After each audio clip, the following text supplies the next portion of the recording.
Revelações da ciência sobre os mistérios da vida. Especialistas de vários países estiveram no Brasil para o lançamento de um grupo dedicado à tese do chamado design inteligente. Esses cientistas acreditam que a perfeição e a complexidade da natureza comprovam a existência de um ser superior. O que há por trás do bater das asas de uma borboleta? Ou das cores vibrantes das penas dos pássaros? O que há em comum entre a concha do mar e a força dos furacões? Que mistérios guardam as nossas células e o DNA, o responsável por tudo o que somos? Os homens reunidos nesta sala são os principais nomes de um ramo da ciência que pretende responder questões como estas. Ao contrário do que a gente apregoou por 150 anos, há evidências de inteligência na vida e no universo.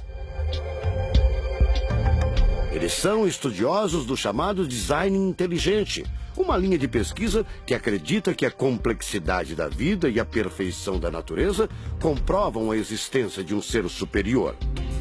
A vida foi feita pronta, o universo foi feito pronto, planejados por um ser extremamente inteligente, com design, com arte, com perfeição. E revolucionou os Marcos Eberlin coordena o Núcleo de Pesquisa em Ciência, Fé e Sociedade, recém-inaugurado por uma das maiores universidades de São Paulo, em parceria com instituições americanas.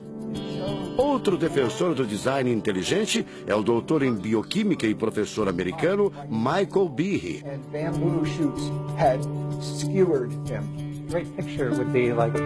Brian Miller é doutor em física. Ele coordena as pesquisas da Universidade de Duke, nos Estados Unidos. Seria um super engenheiro, um super arquiteto? Você pode dizer isso, responde o físico. Um arquiteto que tinha a vida em mente, um criador que fez a vida deliberadamente. Also, when you look at life itself, não é de hoje que os cientistas procuram pistas deste arquiteto da vida.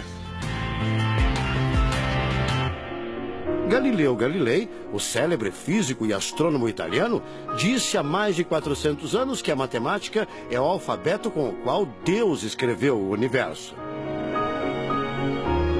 A matemática se dedica a provar que tudo no universo segue uma lógica. Mas foi ainda antes, na Idade Média, que outro italiano, Leonardo Fibonacci, decifrou parte deste alfabeto. Ele descobriu um padrão numérico que se repete em quase tudo na natureza. Em homenagem a ele, o padrão passou a ser conhecido como sequência de Fibonacci, uma sequência lógica de números que pode ser expressa em formas geométricas. Em cada quadrado, a gente consegue construir arcos, são aquelas linhas tortas, né? A gente consegue ligar um arco com o outro. Quando você liga um arco, um outro arco, um outro arco, um outro arco, um outro arco, e vai seguindo um outro arco, pensando no próximo quadrado, um outro arco. Essa aqui é uma figura que é uma espiral, chamada espiral de Fibonacci. E essa espiral aparece em diversos lugares do nosso cotidiano. Aparece, por exemplo, na nossa orelha. O formato da nossa orelha é exatamente essa espiral. Uma coisa interessante, aparece no nosso rodamuinho do cabelo aqui. É o mesmo formato que aparece aqui. Que é o mesmo formato que aparece naquela concha do mar, tal do Nautilus, né? Que é o mesmo formato que aparece nas estrelas do universo. Que é o mesmo rodamuinho que forma quando tem um furacão. A sequência de Fibonacci foi encontrada também nas ondas do mar, nas pétalas das rosas, na distribuição das sementes do girassol e até nos hexágonos da casca do abacaxi. Mais uma comprovação matemática da existência de uma mente inteligente por trás da criação seria o chamado número de ouro, ou proporção áurea, representada pela letra Φ. O número de ouro, também representado pelos dígitos 1,618, está presente na construção de uma das obras mais importantes da antiguidade, o Parthenon. Foi usado por Leonardo da Vinci na Mona Lisa, o quadro mais famoso do mundo. Essa regra do número áureo, ela vem, né, aparece no Fibonacci e aplica em um monte de situações. E é legal que os gregos percebiam isso, eles associavam isso muito com a ideia de perfeição. Ele está presente nas asas das borboletas e até nas medidas do corpo humano. Se você pegar a sua altura e dividir pela distância do seu umbigo até o chão, vai dar aproximadamente 1,6. Um φ. Vai dar um φ também. Se a gente abre os braços, né, calcula a distância da ponta de um dedo até a ponta do outro dedo. Então vai ser desse dedo maior aqui, no dedo médio, até chegar ao dedo médio. Se eu pegar essa distância e dividir pela distância desse dedo até esse ombro aqui, vai dar 1,6 de novo. De tudo na natureza, o que mais impressiona os cientistas são as células, a chamada unidade básica da vida. São as menores partes que compõem os seres vivos, vegetais ou animais. O corpo humano é formado por cerca de 100 trilhões de células que dão origem a tecidos e órgãos. We cannot be accidentally caused. Life is not an accident. O americano Douglas Axie estuda biologia molecular há mais de 25 anos. Ele garante: não existe a mínima possibilidade de a vida ser um acidente, um acaso da evolução do planeta. Para ele, as células são complexas demais e só podem ter sido criadas de propósito por um ser inteligente. Literally machines that are made out of molecules. Dr. Michael Behe concorda. Ele compara a célula a uma fábrica repleta de máquinas e veículos. Ela produz e troca com as células vizinhas os elementos fundamentais à vida. Tudo coordenado por uma espécie de computador central, o chamado DNA. Você já deve ter ouvido falar dele.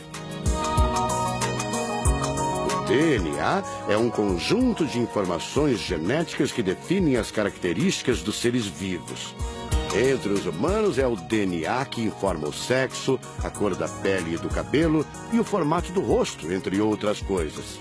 São 6 bilhões de informações condensadas numa estrutura microscópica extremamente eficiente. O presidente da Sociedade Brasileira do Design Inteligente considera o DNA o mais avançado código de que se tem notícia. A gente tem a molécula de DNA como um modelo. Por quê? Porque quando a gente descobriu essa molécula, a gente viu que é uma molécula fantástica, maravilhosa. E ali evidências e mais evidências de que uma mente inteligente projetou a vida. Porque é o software da vida. E esse software tem o quê? Tem ali um código. E a gente sabe que códigos emanam de mentes inteligentes. Nos Estados Unidos, um grupo de pesquisadores afirma ter identificado uma sequência de números que sempre se repete no DNA humano. Seria uma espécie de assinatura de Deus, segundo o engenheiro da computação Greg Braden. So now we have a definition. Ao considerar a carga dos elementos químicos do DNA, os pesquisadores teriam identificado o seguinte padrão numérico: 10, 5, 6, 5. Eles então passaram a tentar decifrar esse código e tiveram a ideia de substituir os números por letras hebraicas. Em hebraico, a língua oficial de Israel e que aparece na Bíblia, os números são representados por letras, como explica essa professora israelense. A escrita hebraica é muito antiga. Já tem textos escritos 1000 anos antes da Era Comum. E nesta época ainda não inventaram o sistema decimal dos números que usamos agora. Na Bíblia, o Primeiro Testamento, podemos ver não só os números dos versículos e os números dos capítulos, mas também as páginas. A contagem das páginas está feita em letras e não em números. A sequência numérica 10, 5, 6, 5 foi transcrita para as respectivas letras em hebraico: Yud, Rei, Vav, Rei. Veja o resultado. A sequência corresponde à palavra Javé, ou Deus, em hebraico. Apesar de todo o avanço da medicina, cerca de 90% das informações genéticas ainda são um mistério. professor Eberlin diz que as descobertas científicas trazem implicações sérias para toda a humanidade. Mas cada vez mais reforçam os argumentos de quem acredita no design inteligente, a assinatura de uma força superior. A gente vai ter que entregar essa informação para a filosofia e para a teologia. E a gente agora, como bons filósofos e teólogos que todos somos, a gente vai colocar a nossa filosofia e nossa teologia em cima desse dado científico e optar pela melhor opção. Eu, óbvio, acho que a melhor opção é Deus. Como gente, a gente tem esse direito, né, de especular em cima da descoberta científica de que uma mente inteligente orquestrou o universo e a vida.